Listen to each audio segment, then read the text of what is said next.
안녕하십니까, 심정섭입니다.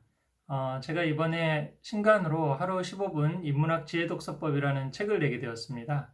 지금 코로나로 인해서 많이 힘드시죠? 그리고 또 이제 이 코로나가 앞으로 우리의 어떤 사회나 역사적으로 큰 변화를 만들 거라고 그런 예상을 지금 많이 하고 있습니다.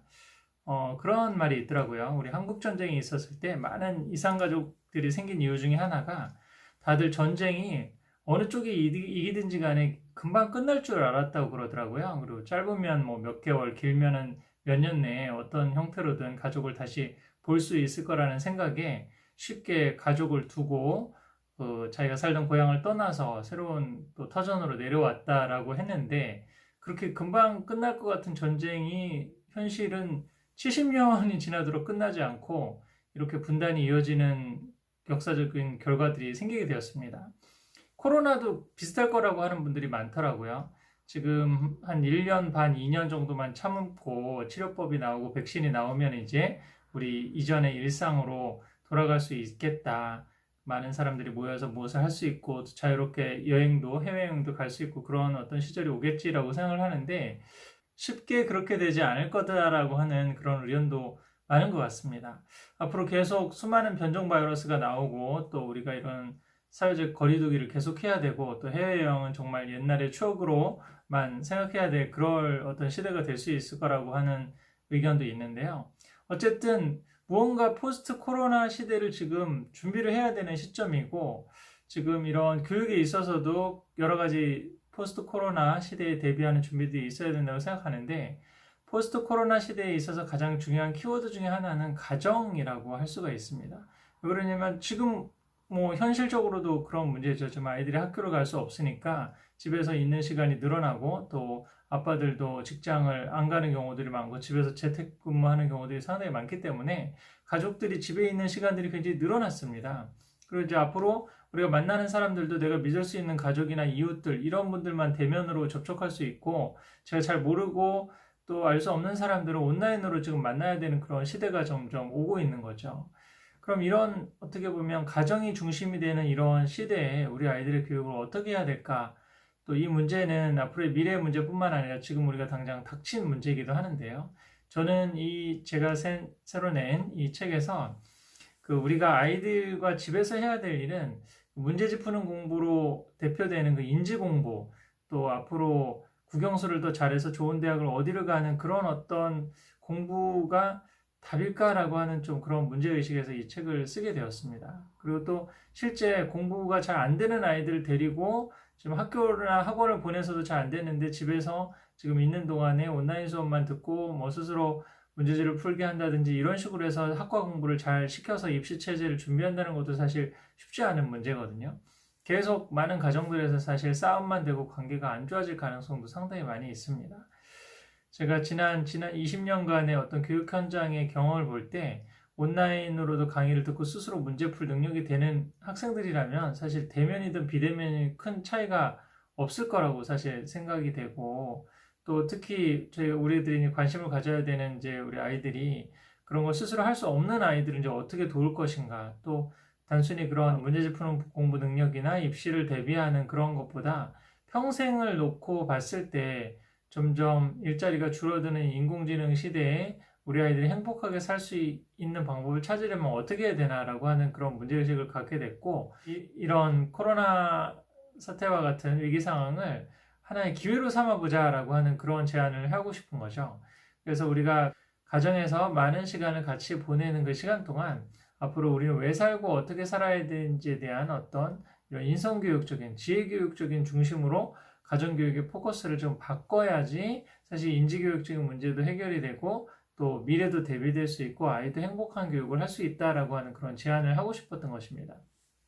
간단히 말하면 명심보감이나 뭐 논어 아니면 성경, 불경 뭐 이런 신앙이 있으면 신앙적인 텍스트 아니면 신앙이 없으시다면은 보편적으로 많이 볼 수 있는 그 동양 인문고전 텍스트 같은 것을 같이 읽고 그 내용을 부모와 자녀가 같이 나누면서 우리는 왜 살고 어떻게 살아야 되는지에 대한 것을 조금 나눠보자는 거예요. 사실 이러한 교육이 그 교육의 어떤 좋은 모델로 많이들 얘기하고 있는 유대인 자녀교육 모델이나 아니면 우리나라 명문 사대부 교육 아니면 케네디 가문 같은 세계 명문가 교육에서 사실은 나타나는 전형적인 모습인데, 그게 굉장히 이론적으로는 좋기는 한데 그걸 과연 우리 가정에서 할 수 있을까라는 그런 회의가 많았다라고 볼 수가 있거든요. 그리고 또 교육은 뭐 학원이나 학교에 그런 아웃소싱을 하고 전문가에다 맡겨야 된다라는 그런 논리들이 많아지면서 정작 가정 중심의 교육은 굉장히 소홀히 됐던 게 지금까지의 모습이었죠. 근데 하지만 저는 이런 코로나 사태와 같은 지금 상황이 이런 고정교육의 원리를 회복할 수 있는 절호의 기회라고 생각을 합니다.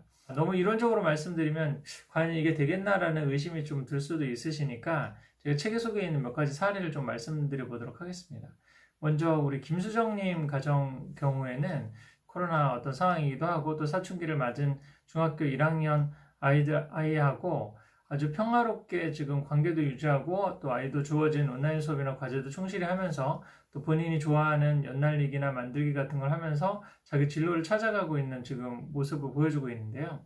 이 가정에서 하고 있는 게 월요일에서 금요일 평일 저녁에 매일 1시간씩 엄마와 아이가 성경을 5장씩 같이 읽고 그 읽은 내용 가운데 좋은 내용을 한 구절씩 적고 그 5구절 적은 가운데 키워드를 하나 골라서 나누는 키워드 나눔이라고 하는 생각 나눔을 하는 이런 방식으로 제가 제안한 그 인문학 그 지혜 독서의 방법을 실천하고 있는 가정이거든요. 이렇게 지금 했을 때 사실은 이제 뭐 하브루타 같은 1대1 토론식 수업을 하면 질문을 만들고 토론을 또 어떻게 창의적으로 잘해야 된다는 그런 부담이 있는데 그 키워드 나눔만 하니까 제일 좋은 게 부담 없이 할 수 있더라는 거죠. 오늘 읽었던 구절 중에서 제일 좋은 거 하나 그걸 갖고 그거 왜 그걸 선정해서 그거에서 어떤 생각이 들어서 어떻게 좀 실천해야 될 것 같아? 그런 식의 가벼운 이야기를 시작하면서 하나하나 이야기들이 점점 깊어지고 또 마음속에 있는 이야기들이 나오는 그런 현상들을 좀 경험할 수가 있었습니다. 지금 이 가정 같은 경우는 지금 사교육이 굉장히 좀 강한 그런 학군 지역에도 살고 있는데 검도학원 이외에는 모든 사교육을 다 접었습니다. 그리고 스스로 하는 공부로 지금 모든 걸 대체하고 있는데도 사실은 그 이전에 학원을 많이 다닐 때보다 훨씬 인지적인 학습 성과도 좋고 또 아이의 자존감이라든지 자기 진로를 스스로 찾아가는 모습이라든지 이런 것들이 사실 나타나고 있다는 거죠. 이게 이론적으로만 이게 가능하고 그게 되겠어라고 생각을 하지만 좀 용기를 내서 정말 우리가 하고 있는 것들을 많이 내려놓고 한번 실천을 해보면 굉장히 예상하지 못한 결과들을 우리가 많이 볼 수가 있거든요. 또 다른 가정 같은 경우는 역시 이제 서울의 학군 중심지에 살면서 입시 위주의 경쟁을 하다가 지금은 사자수학하고 또 역사 중심으로 해서 이런 지혜 독서를 하고 가정 나눔을 하고 그런 모습을 지금 하고 있는데 역시 마찬가지로 사실은 오히려 그런 비교 경쟁하고 그랬을 때보다 아이의 어떤 주도성이라든지 또 만족도가 훨씬 높은 가운데 그런 또 교육적인 열매들이 나타나는 모습을 보이게 되거든요. 그리고 또 한 가지 사례는 우리 사자수학을 좀 부모랑 같이 해야 되는데 그게 좀 쉽지는 않아서 사자수학을 아이들끼리 같이 하게 하고 그 배운 내용을 부모님들하고 같이 암송을 하고 나누고 이런 어떤 것을 한 가정만 하지 않고 그 같이 옆에 있는 이웃들과 공동체적으로 같이 했었거든요. 그랬을 때도 역시 사실은 아이들이 그 부모님에 대한 생각이라든지 효라든지 그런 것들이 자연스럽게 사실 나오면서 성품도 변하고 또 자연스럽게 부모님들하고도 그 독서 모임을 시작할 수 있게 되고 또 건강 관련된 모임을 하고 이러면서 공동체적으로 같이 실천했던 그런 사례들을 또 하나 제가 소개해놨습니다. 또 마지막으로는 우리 맞벌이 가정 같은 경우는 사실은 이렇게 시간을 내는 게 사실 쉽지는 않잖아요. 그래서 그냥 딱 여기 책 제목처럼 15분 정도만 한다라고 생각을 해서 아이로 하여금 그런 같이 읽는 텍스트에서의 키워드를 찾아오게 하고 그거에서 나눔을 했는데 지금 이 어머니 같은 경우도 지금 한 3개월 이상 해본 어떤 소감이 이렇게 짧은 시간에 이게 될까? 또 아이가 충분히 그런 나눔을 할 수 있을까라고 생각을 했는데 실제 피드백들이 나오는 게 무슨 얘기냐면 아이들이 생각 외로 사실 생각이 깊고 안에 이미 충분한 생각을 하고 있다는 거죠. 그걸 표현할 기회들이 좀 많이 없었다는 겁니다. 그래서 사실은 이렇게 이게 될까라고 하는 의심을 갖기보다 지금 주어진 이렇게 많은 시간을 가정에서 보내는 가운데 다른 어떤 인지적인 것을 갖고 하면 또 문제지를 풀게 하고 했는지 안 했는지 검사하고 또 다른 아이들과 비교하고 경쟁하고 그러는 건데 조바심이 생겨서 이거 하기가 쉽지가 않거든요.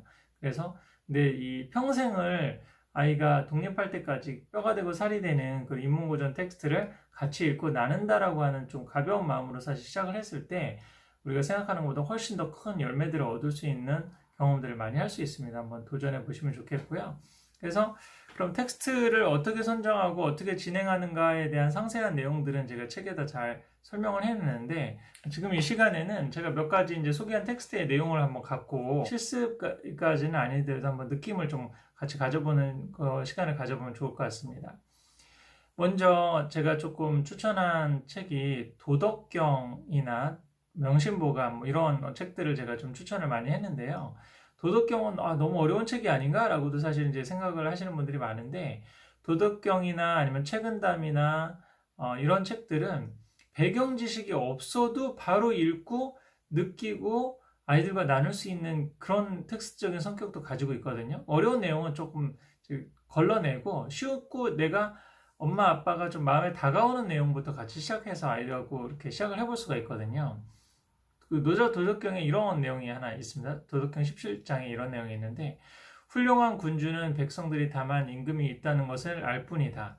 그 다음 군주는 백성들이 친근감을 가지고 그를 칭찬한다. 그 다음 군주는 백성들이 그를 두려워한다. 그 다음 군주는 백성들이 그를 업신여긴다. 자, 이런 내용을 갖고 어떤 걸 좀 나눠볼 수 있을까요? 사실 우리가 이거를 군주를 부모에게도 대비를 시켜보면, 훌륭한 부모는 아이들이 부모님이 있다는 것만 알고 모든 것을 자율적으로 할 수 있는 그런 사실 부모님이라고 할 수 있겠죠. 그 다음에 어떤 부모님은 아이들이 친근감을 가지고 또 엄마나 아빠랑 그 같이 지낼 수 있는 그런 어떤 가정이라고 볼 수 있겠고, 그 다음 부모님들은 아이들이 좀 무서워하면서 숙제 안 하면 좀 겁내하고 뭐 이러는 적이고, 그 다음은 엄마는 맨날 나보러 이렇게 하라고 그랬는데 막상 엄마나 아빠는 그렇게 못하잖아 라고 하면서 아이들이 사실은 억지로 따라는 하지만 좀 마음속으로 업신여기는 마음을 갖고 있는 그런 거라고도 사실 이제 볼 수가 있죠. 그러니까 이런 내용들에 대해서 엄마나 아빠는 부모가 느끼는 대로, 또 아이는 아이들대로 느끼는 대로 이렇게 나누고 같이 읽은 내용 중에서 가장 좀 좋은 키워드는 뭔가, 그 키워드를 하나 골라서 이렇게 나눠보면서 서로의 생각을 한번 나눠보는 거죠. 이렇게 시간을 떼어놓은 시간을 우리가 매일 하면 이제 가장 좋겠지만, 현실적으로 이제 첫 출발은 주말이나 이런 때 여유 있는 시간에 한두 시간 정도를 떼어놓고 시작을 해서 같은 텍스트를, 또 이거를 책을 여러 권 읽는 그런 개념이 아니거든요.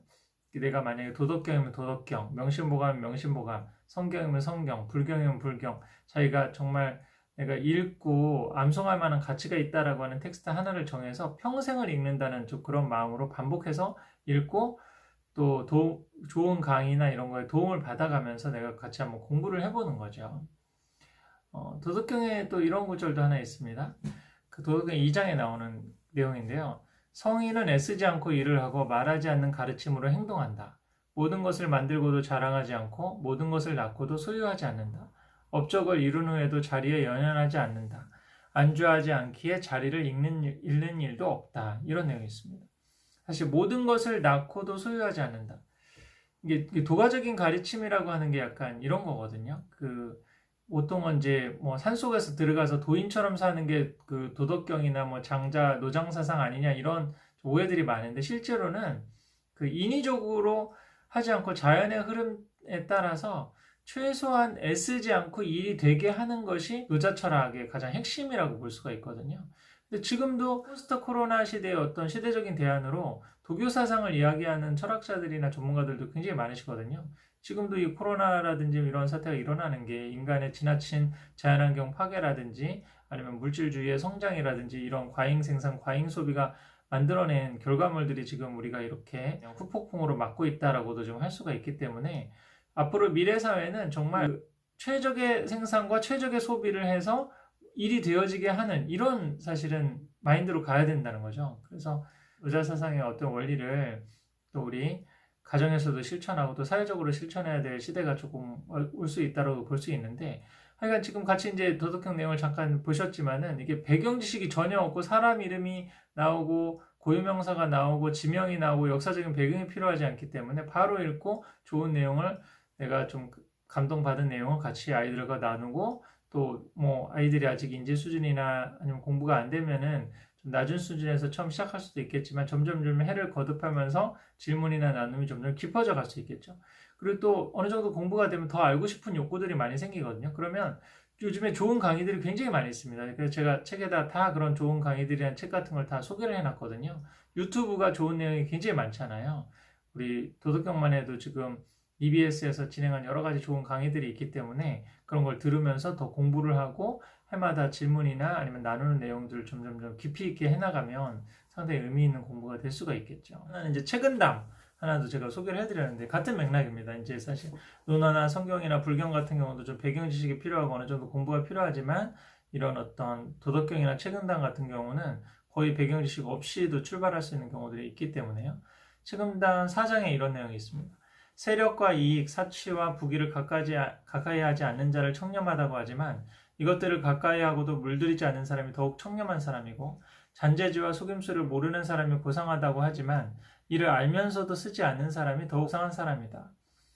그러니까 좀 어떻게 보면 책은담은 인생의 지혜, 그 성경의 잠언과 같은 그런 어떤 내용들이죠. 그래서 이런 부분들을 같이 한번 나누고 또 한 주 동안 경험했던 것 중에서 이런 비슷한 내용들이 있는지 또 이런 그 책에 나오는 내용들에 대해서 나는 어떻게 생각하는지를 조금 한번 아이들과 나눠보면서 한번 나는 왜 살고 어떻게 사는지에 대해서 잠깐 멈추고 생각할 수 있는 시간들을 한번 가져보는 거죠. 그러니까 이런 어떤 기회들을 인문고전 텍스트로 할 수 있는 여러 가지 방법들을 제가 자세히 좀 정리를 해놨으니까 한번 이 책을 보시면서 이 포스트 코로나 시대를 좀 대비하는 그 지혜를 얻으시면 좋지 않을까 싶습니다. 자세한 내용들은 책에서 좀 보시고 또 제가 다른 또 유튜브 강연이라든지 아니면은 이런 걸 통해서 한번 정리를 해서 올려볼 수 있는 기회들을 좀 갖도록 하겠습니다. 그리고 좀 마지막으로는 제가 에필로그에도 쓴 얘기인데, 제가 이런 인문학 지혜 독서라든지 아니면 이런 데 점점 관심을 갖는 게 앞으로 인공지능 시대에는 그 인간만이 할 수 있는 거, 우리 인간의 가치를 더 생각해보고 나는 누구고 내가 어떻게 해야 행복하지를 알 수 있는 아이들이 정말 행복하게 앞으로 자기의 인생을 살아갈 수 있는 시대가 열리리라고 생각하거든요. 근데 그런 어떤 시대에 따라서 아이들마다 하늘로부터 받은 어떤 공부나 아니면 돈을 벌 수 있는 그런 재능이나 그릇들은 한계가 있다고 생각하거든요.